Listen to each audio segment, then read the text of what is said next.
Bapak Ibu jamaah salat maghrib rahimakumullah. Alhamdulillah mari senantiasa rasa syukur kita hatukan kehadirat Allah Subhanahu wa taala yang senantiasa melimpahkan nikmat hidayah dan inayahnya kepada kita sehingga kita bisa hadir untuk melaksanakan salat maghrib dengan berjamaah dan kita lanjutkan dengan ta'lim sampai nanti salat isya. Semoga kita mendapatkan ilmu yang manfaat, barokah di dunia wal akhirah. Amin ya rabbal alamin. Bapak Ibu yang kami hormati, kita lanjutkan kajian kita masih membahas tentang keutamaan membaca Al-Qur'an. Bismillahirrahmanirrahim. Wa Ahmad an Abi Hurairah man istama'a ila ayatin min kitabillah kutibat lahu hasanatun mudha'afatun wa man tala ayatan min kitabillah kanat lahu nurun yaumal qiyamah. Diriwayatkan dari Imam Ahmad dari Abi Hurairah radhiyallahu an bahwa Rasulullah sallallahu alaihi wasallam bersabda, man istama'a, barang siapa yang berusaha mendengarkan. Dari istama'an itu muti-muti ngrungu. Nek sami'an iku pireng, nek istama'an iku berusaha mendengarkan. Tidak sengaja krungu tetapi memang berusaha ingin mendengarkan. Nah, bedanya teng mriku. Jadi nek sami'a mendengar. Tapi nek istama'a karena ketambahan hamzah dan sin di sini bermakna napa niku berusaha untuk ngrungokke. Sinten sing berusaha mendengarkan ila ayatin maring satu ayat min kitabillahi dari kitabnya Allah yaitu Al-Qur'an. Jadi jenengan berusaha mirengke enek wong maos Quran terus jenengan berusaha mendengarkan, berusaha mirengke dengan seksama, kutibat maka dicatat lahu baginya hasanatun mudha'afatun, kebaikan yang berlipat ganda atau kebaikan yang dilipat gandakan. Enten yang berusaha mendengarkan bacaan Al-Qur'an, maka kata baginda Rasul, maka dicatat baginya kebaikan yang berlipat ganda. Wa man tala ayatan min kitabillah, wa man dan barang siapa tala maca sapa man ayatan ing saayat min kitabillahi dari kitabnya Allah yaitu Al-Qur'an, kanat mongko ono lahu kedue man nuron dadi cahaya. Jadi ayat yang dibaca itu akan menjadi nur yaumal qiyamati ing dalem dina kiamat. Sing mirengke diitung apik sing matikel-tikel. Sing maos bacaan ayat Al-Qur'an ini kelak di hari kiamat akan menjadi nur, akan menjadi cahaya bagi orang yang membacanya. Jadi sing maca untuk kebaikan, sing mirengke nggih dapat kebaikan. Wa Tabrani, Imam Tabrani meriwayatkan hadis an Anas bin Malik radhiyallahu an, man 'allama ibnan lahul qur'ana tatoha nadharan ghufira lahu ma taqaddama min dambi wa ma ta'akhkhara wa man 'allamahu iyyahu dhahiran fa kullama qara'na ayatan rafa'allahu biha lil 'abdi darajat hatta yantahiya ila akhiri ma ma'ahu minal Qur'an. Diriwayatkan oleh Imam Tabrani dari sahabat Anas bin Malik bahwa Rasulullah sallallahu alaihi wasallam bersabda, man barang siapa, man utawi sapane wong iku allama mulang sapa man ibnan ing anak lahu kedue man Al-Qur'ana ing Al-Qur'an, nadoron dengan nabor, nabor itu melihat. Enek wong tua ngajari anake maos Quran. Mila sing sae Bapak Ibu, jenengan ngajari putra jenengan walaupun hanya basmalah. Jadi jenengan ngajari anak jenengan walaupun hanya bismillah. Nek iso Fatihah itu sing ngajari wong tuane dhewe. Sebelum diajarkan ke guru yang lain, maka wong tua niku ben duwe jariyah kepada anaknya. Nek iso bacaan Fatihah niku diajari wong tuane dhewe. Nek iso ngajari. Jadi masalah nek wong tuane mboten saged ngajari pripun?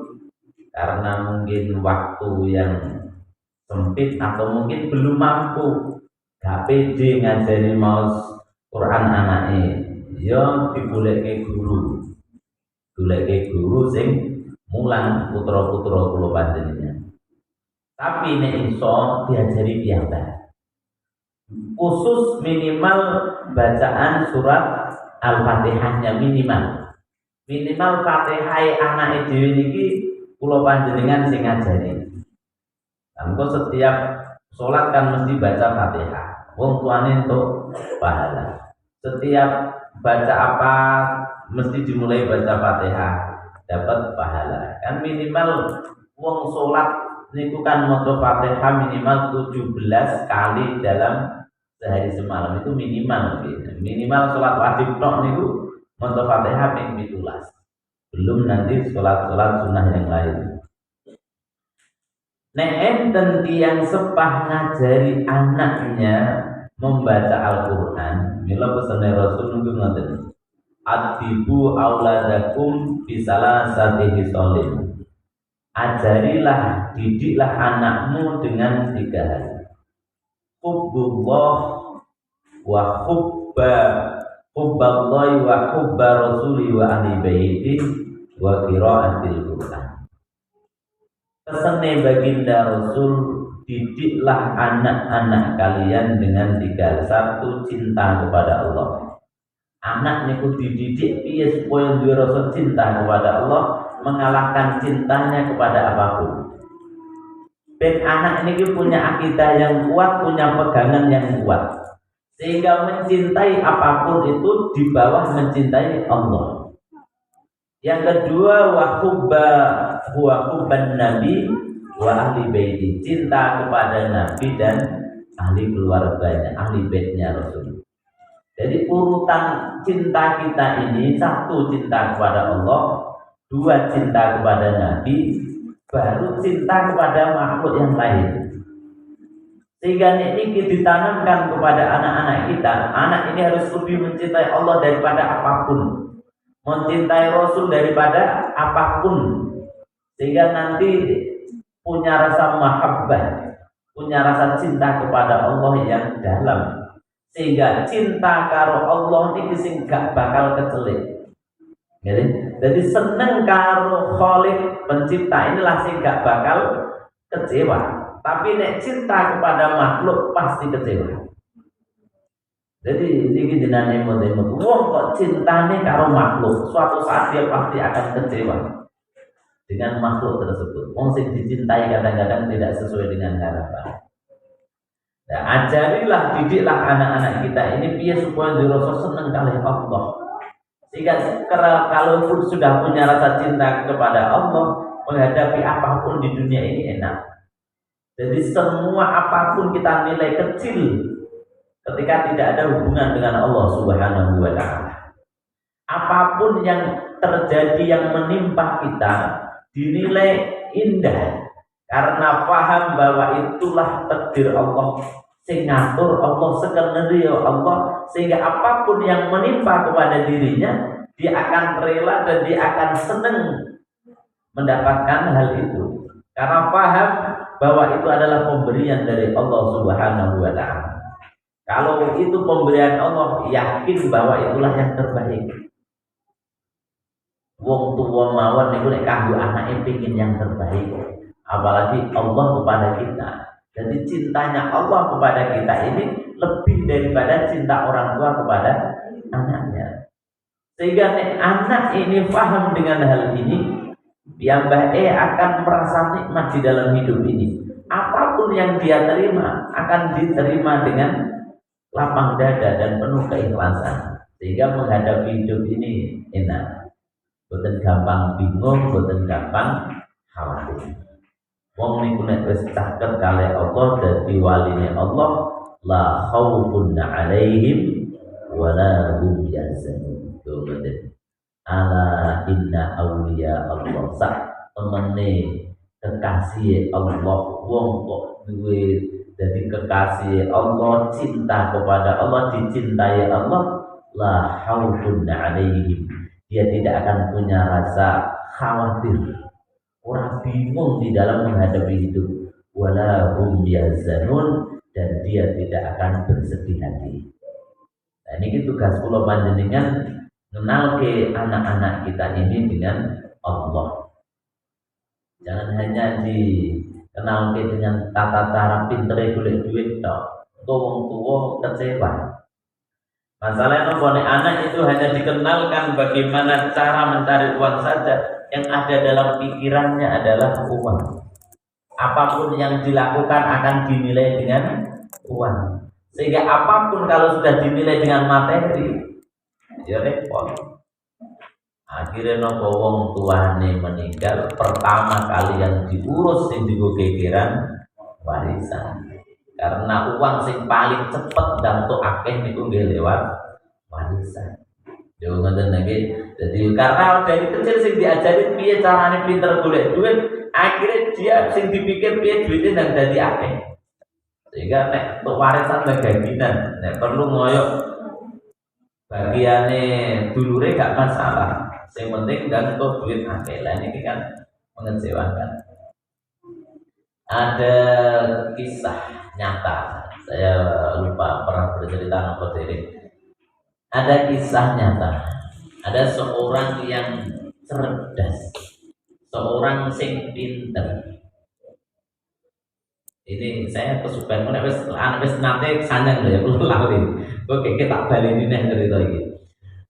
Ada seorang anak muda yang cerdas, begitu cerdasnya sampai dapat beasiswa ke Jepang. Jadi begitu cerdasnya akhirnya untuk beasiswa ke Jepang. Tapi walaupun beasiswa kan tetap butuh biaya hidup. Akhirnya apa? Orang tuanya yang tinggal sendirian, janda tinggal ibunya, harus rela menjual rumahnya demi untuk biaya hidup anaknya sing kuliah di Jepang itu. Wong tuwa niku nggih nyuwun sewu, sing penting anak bahagia, rela apapun dilaksanakan, menjual apapun dia korbankan, sing penting anaknya bahagia, sing penting apa yang menjadi keinginan anaknya ini bisa terpenuhi. Wong tuwa niku paling gak kuat nek nyawang anake koncone duwe terus dia gak duwe niku wong tuwa paling grentes.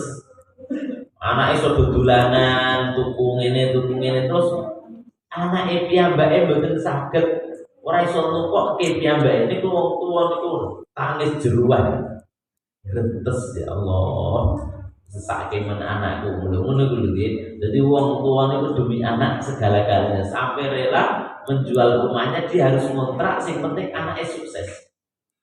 Akhirnya betul, yang ngontrak sambil guru cuci, guru bantu tetangga. Nah anaknya sing kuliah di Jepang niki akhirnya jadi wong sukses. Sukses kuliah di Jepang, kemudian bayangan kerja di pabrik yang terkenal, gajinya dhuwur, dan delalah kecantol karo wong ayu. Wong ayu anake wong sugih. Oh, coba jenengan. Lah, untuk ketemu marotua sing sugih niku terus arep ngakoni mbokne rondo pembantu ngono ku ra yo abot banget. Coba saya pun mungkin ya ameh padha nek cara kula sing mlampahi mungkin ngene iki. Jadi dia punya calon mertua kaya raya, calon bojone cantik. Terus dari segi orang tuane ibu ini wong randuwe trimo dadi buruh nyuci. Mau nek pondok bloko suto mestine juga ditompo. Nek ora bloko berarti ngapusi. Nah ngoten iki. Akhirnya ketika ta'aruf ngobrol ditekoi ternyata dia ngaku wis randuwe wong tuwa. Wong tuane wis mati kabeh. Soalnya kok nek nganti diakoni mesti yo isin. Mestinya ya ora ditompo kan ngoten. Akhirnya dia mengatakan bahwa ibunya sudah meninggal, ayahnya meninggal. Demi entuk maratuwa sing sugih, bojo sing ayu. Singkat cerita, Bapak Ibu, ada tetanggane Bu Rondo niki wau ngerti nek anake niki wis dadi wong sukses. Dadi wong sugih. Dadi kabari seneng wong tuwa ndi sing gak seneng untuk kabar nek anake sugih. Lah wis ngono kae to wis dimasake sing enak, digawake apa-apa. Dengan harapan ketemu anake mbiyen sing dadi kesenengane makman anake dimasak iki. Tapi apa yang terjadi bareng ketemu tenan wis gak diakoni.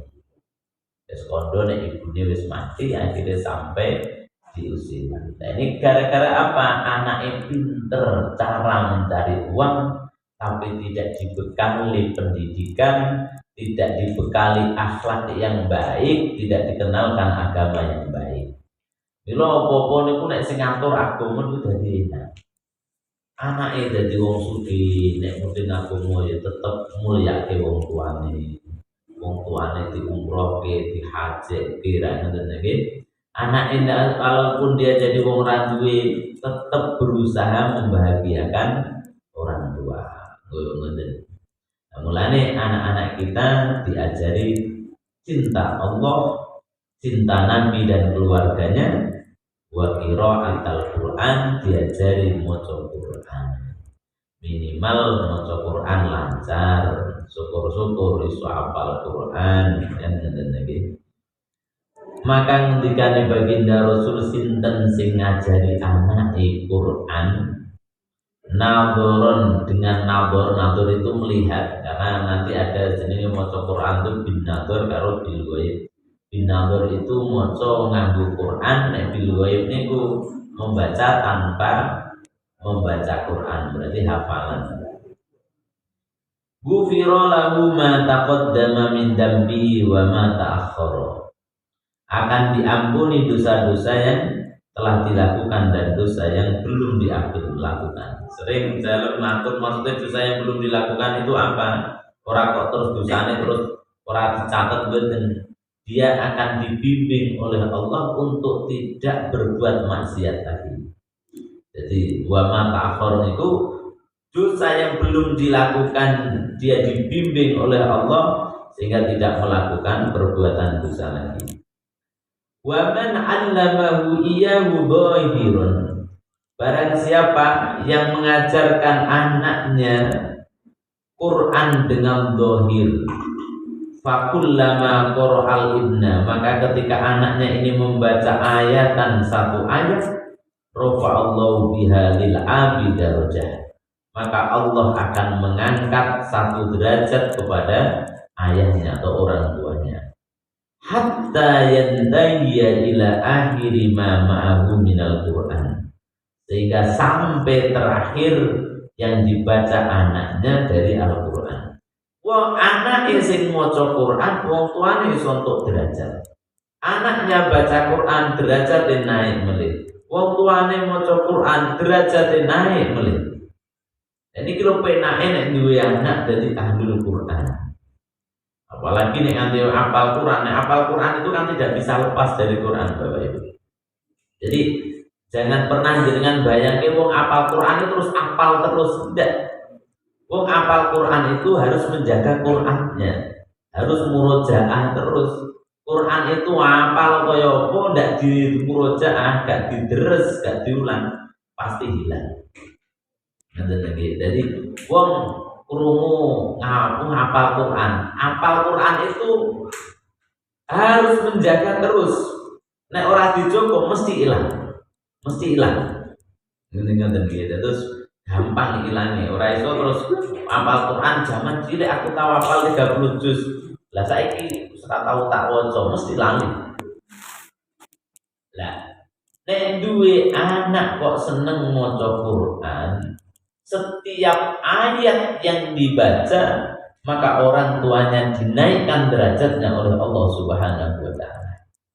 Sehingga banyak orang tua nanti mulia gara-gara anaknya. Jadi ya wong tuane derajatnya tinggi di surga, guru-guru anaknya senang maca Quran.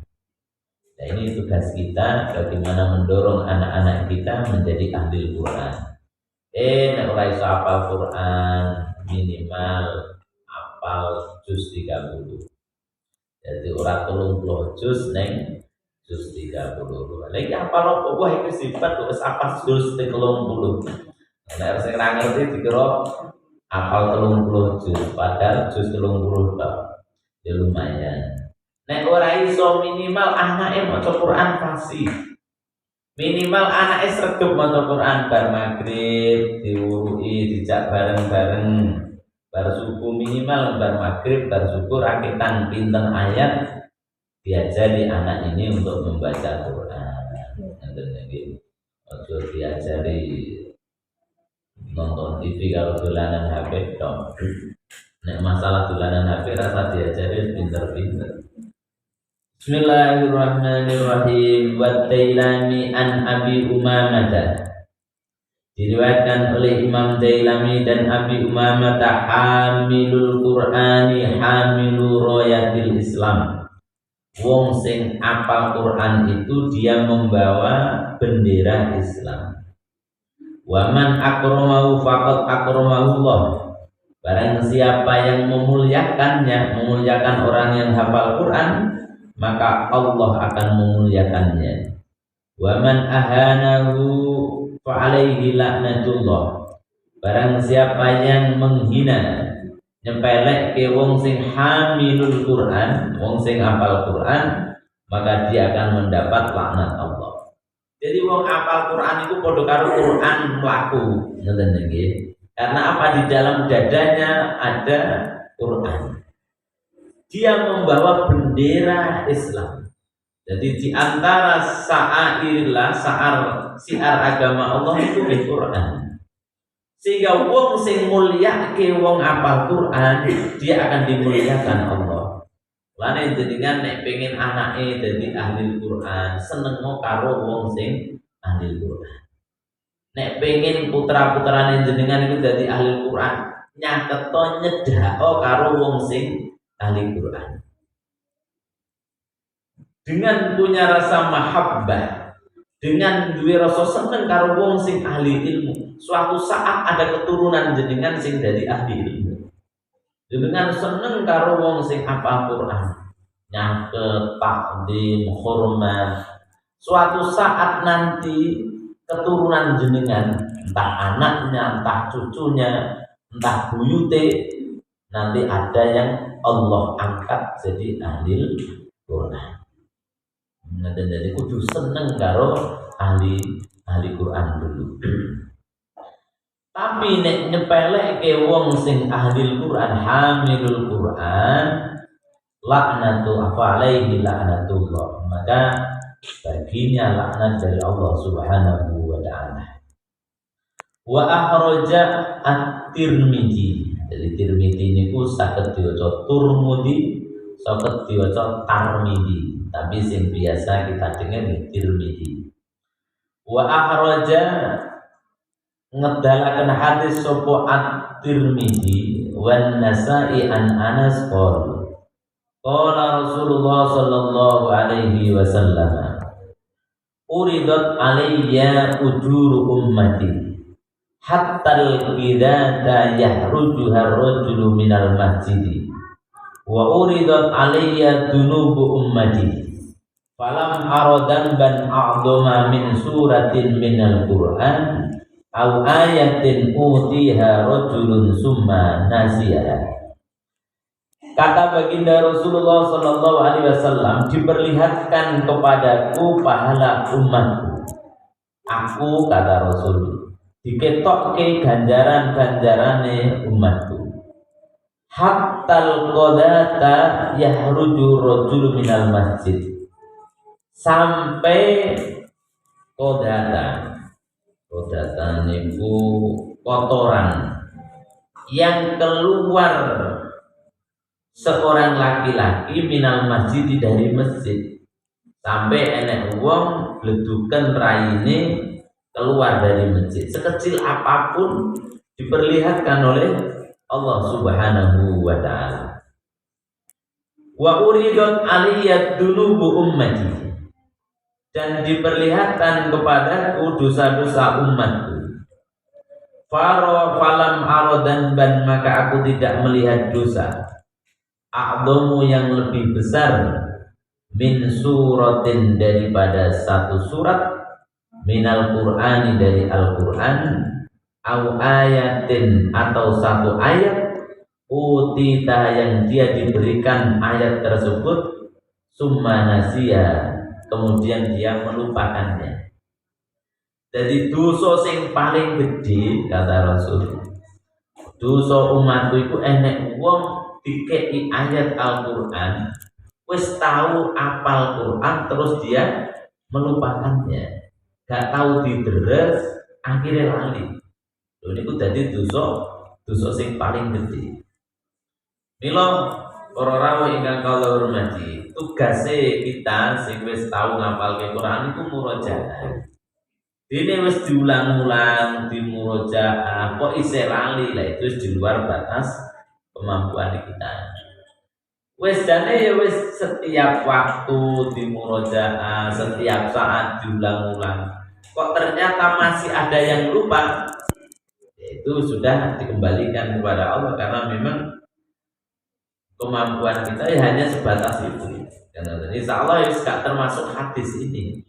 Maksudnya orang yang melupakan itu wong sing wis tau ngapal baru ditinggal. Blas ora tahu dideres, ora tahu dimurojaah. Akhirnya nopo lupa. Lah wong ngeten iki dosane gedhe. Ngoten niki mulane wong ngapal Quran itu ganjarane ya gedhe, nek sembrono ora tau gelem murojaah dosane nggih gedhe. Karena nopo kok pahalanya besar? Karena Quran ini dititipkan Allah lewat para penghafal Quran. Coba nek wong menghafal Quran wis enek kabeh. Wong wis dogah ngapalke Quran. Ya itu wis alamat Quran nanti akan mudah dipalsukan. Kenapa sekarang itu kalau ada pemalsuan Al-Quran, beberapa waktu yang lalu ada yang salah, ya diganti ba, atau kualik sidik, itu mesti langsung geger. Karena masih banyak orang yang hafal Quran, sehingga setiap kesalahan sekecil apapun konangan. Tapi nyuwun sewu, nek nanti wong niku wis gak do gelem ngapalke Quran, mengapalke Quran ora untuk bayar. Umpamane wis wong ora gelem ngapalke Quran kabeh. Akhire enek wong masukke Quran, nambah titiknya atau nambah harokatnya atau nambah hurufnya, wis enek sing iso benerke. Mulane ngendikanipun Allah, inna nahnu nazzalna dzikra wa inna lahu lahafizun. Aku ini yang menurunkan Al-Quran dan aku pula yang menjaganya. Lewat siapa? Lewat para penghafal Quran. Sing jogo Quran ini tetap murni, tidak bisa dirubah, tidak bisa ditambah, tidak bisa dikurangi, karena masih banyak orang yang hafal Quran. Tapi suatu saat nanti wong niku wis gak enek sing hafal Quran, sehingga akhirnya Quran itu dipalsukan. Jangankan ditambah satu huruf, tambah satu ayat pun gak kunakan. Wong wis enek sing hafal. Lho ngoten niki, cara enek percetakan, pengen wonge delalah ngawur nakal, pengen nambahi satu huruf atau dua huruf, gak kunakan. Wong wis gak enek sing hafal. Tapi sekarang kan alhamdulillah Bapak Ibu, setiap kesalahan sedikit pun, kalau nanti di WA Pak Khotim, jadi tentang memang itu ada yang salah, itu beberapa ternyata setelah itu rame di media sosial. Setelah kulo ditangleti Pak Khotim tentang ada salah cetak itu, setelah itu rame teng WA, ternyata terus ada banyak pertanyaan, ternyata memang lebih rame, memang salah. Nah, kenapa kok konangan? Karena enek wong sing ngerti nek iku salah. Kenapa kok tahu? Karena dia hafal, dan enek hafal piye bener iki. Cara jenengan surat Al-Baqarah ditambahi ayat mbok ngerti mbok. Wis ana tak tes tak percaya jenengan niku surat Al-Baqarah dikurangi ayat ngono iku paling jenengan gak ngerti kok. Masalahnya nopo? Gak hafal. Nek Fatihah ditambahi ngerti nopo mboten? Ngerti, gara-gara nopo? Hafal. Tapi nek ditambahi hurufnya belum tentu jenengan ngetarani. Urut sithik ditambahi alif ngoten, belum tentu ngetarani. Tapi nek ayatnya ditambah jelas jenengan iso ngoreksi, itu salah. Utawa an'amta diwaca an'amtu, mesti jenengan iso benerke. Salah kayak cetakane. Wong an'amta kok ditulis an'amtu. Karena nopo? Apa? Tuh, ngaten. Al-Ikhlas kok enek delalah kesalahan, jenengan mesti iso benerke. Qul huwallahu diwaca qul huwallahu. Qul huwallaha ahad. Kira-kira jenengan iso benerke, sing bener qul huwallahu ahad. Hu kok ditulis ha. Ngerti karena nopo? Hafal. Coba nih ayat-ayat sing panjang sing kita ndak hafal, jenengan gak hafal. Ya ora iso benerke. Nah, iku peribahasane kan ngoten. Bismillahirrahmanirrahim. Wa Abu Dawud an Sa'id bin Ubadah ma min imri'in ta'allamal Qur'an summa nasiyahu illa laqiyallahu yaumal qiyamati asdam. Tidaklah seseorang yang belajar Quran kemudian dia melupakannya. Wong belajar Quran gak diwaca, gak dimurojaah, dilalekke begitu saja. Summa nasiyaha kemudian dia melupakannya illa laqiyallaha yaumal qiyamati azdamun.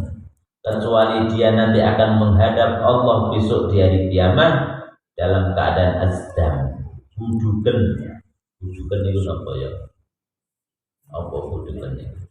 Azdam niku kaya wong sing apa ya? Apa buduken iki? Azdam niku kaya wong sing buntung, grumane sing manane grumpung. Jadi enak wong berusaha wis tahu belajar Quran gak gelem murajaah mboten nate mempelajari lagi, akhirnya dia lupa, maka dia nanti menghadap pada Allah punya penyakit azdam. Mulane wong sing paling apik niku wong sing gelem mulang Quran, gelem belajar Quran lan turun mulang Al-Quran. Bismillahirrahmanirrahim. Wa hakka al-Yafi'i, Imam Yafi'i bercerita, Anal Imam Ahmad bin Hanbal, sesungguhnya Imam Ahmad bin Hanbal qala, Ra'aitu Rabbal Izzati fi manami. Kata Ahmad bin Hanbal, Imam Hanbali, pengarang kitab hadis Musnad bin Hanbal, beliau niki dalam riwayat hafal 1 juta hadis.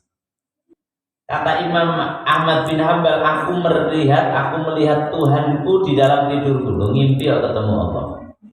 Fakultu ya Rabbi bima taqarrubu ilaika mutaqarrabun.